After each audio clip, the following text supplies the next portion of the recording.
Ассаламу алейкум туугандар. Ошо Москвага келгенде катачылыктар боюнча айтып кетейин дедим. Аябай көп келгенде катачылык кетиребиз. Ошонун эң основной катачылыгы эң биринчи келгенде биздин каражат алуу боюнча жумушка киргендеги катачылыгыбыз. 18 жашта, 19 жашта, 20, 21, 22 жаштагылар эмнегедир келип эле жумуш барбы? Бар, зарплатасы канча экен дейбиз да. Анан зарплатасы дворник болобу, грузчик болобу күндө төлөнсө, биз жанталашып ошол жака зарплатасы жакшы экен деп иштей берет экенбиз. 1 жыл өтөт, 2 жыл өтөт, 3 жыл өтөт, 4 жыл өтөт, 5 жыл өтөт.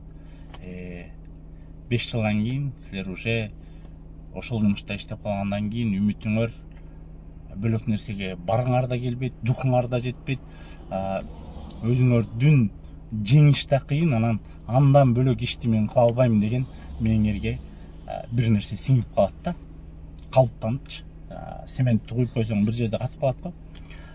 Силердин дагы 5 жыл бир жерде иштеп алсаңар, ошол жерге дворник болуп же бир стройкада же бирдемеде иштесеңер, ошол жерде катып калышыңар мүмкүн. Мен дворник же стройка жаман деген жокмун.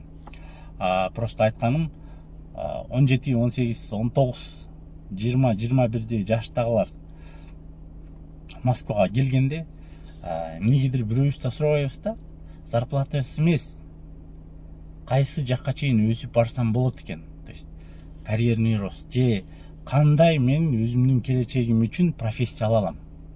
Эгер профессия алып же карьерный рост боло турган болсо, бекер да иштеш керек а жерде. 17, 18 жаштагы, 19, 20 жаштагы балдар, кыздар, силерге акчанын андай деле кереги жок. Айфонду 30тан кийин көтөрсөңөр деле болот, эң жакшысынчы, машиненин жакшысын. Силерге азыр максат айлыктын көптүгү эмес. Силерге максат келечекти туура тандап алуу. Эгер ошону жаңы Москвага келип дегеле бүт эле Россиянын тарабына бир профессиянын, бир кесиптин ээси болуп, ошонун майын чыгарып, өзө турган бийиктикти кааласаңар, мейли дворник болуп иштегиле, мейли эмне жумушта иштебегиле, не важно. Ошонун тапканыңардын 50-60% чейин өзө турган бир нерседе окуп, бир нерсени кабыл алып, анан жарым жылдан кийин ошол ишти алмаштырам деп аракет кылбасаңар, анда силер 2 жыл эле иштеп алсаңар, 1 жыл эле иштеп алсаңар, мээңер калыптанып калат дагы. Болду, ошо фундамент болуп калган боюнча силер андан ары өз албай каласыңар. Эмнеге өз албай каласың? Анткени мээни көндүрүш аябай кыйын да. Мээ көнбөйт. Ал үчүн аябай психологический аракетти кылып анан көндүрүш керек. Аны көндүрүш үчүн жакшы бир мотивация керек. Жакшы бир ой керек, жакшы бир учитель керек, жакшы бир акыл насаатчы керек да. Анан ошондо сындырсаңар болот. Бирок аны мени тоңдуруп кайра ээриткенден көрө легче. Эмитен эле өсө турган бир жерде иштеш керек. Өзө турган бир жерде иштебесеңер, ошо тапканыңардын жарымын окууга сала берсеңер, 3 жылдан кийин жаныңарды ташка урбай, жакшы бир кесип, өзүңүзгө жаккан жумуштун ээси болуп калышыңыз толук мүмкүн да. Неме дейт го? Билбеген адам макоо эмес дейт да. Бирок билбегенин билип туруп, билбей жүрө берген адам макоо дейт да. То есть бир нерсени, өзүңө жаккан нерсени билбей калсаң, ал эч кандай шылдыңы жок, эч нерсеси жок. Бирок ошол жаккан нерсени окуп, үйрөнүп, өсөйүн деп аракет кылбасаң, анда ал өзүңө кылган кыянаттык. Уилл Смит айткан да, эгер мен президент болгум келсе, мен президент болмокмун дейт. Ал эмнеге президент болмок? Анткени күндө ошол направленияда саясатчылар менен иштемек, саясатчыларда жүрмөк, саясаттын компаниясында болмок, ошол эле политтехнологиянын эң алдыңкы низкий флайер тараткандан баштап политтехнологдун номер 1 чейин барып, анан ошол жакта жүргөндө, өзүн көрсөткөндө, аны колдоочулар да болмок, табылмак, эл да колдомок, анан президент болмок. То есть силер азыр ким болом десеңер, 5 жылдан кийин болгонго 100% толук мүмкүнчүлүгүңөр бар. Баары өзүңөрдүн колуңарда. Анан бир нюанс бар, анан айтып баштачы эле шак эле, баары Кудайдан да, мен Кудайга ишенем. Бирок Кудайга ишенген бөлөк, кылган бөлөк да. Иштеген, сен мисалы Кудайга ишенем деп эле күндө барып үйүңөн чыкпай эле намаз окуй берсең, Кудай үйүңө профессияны алып келбейт да. Ошондуктан профессияны өзүңдүн жолуңду тандаш керек. Анан это судьба дегенге ишенбегиле. Эртең менен сени 6-да это судьба ойготпойт да.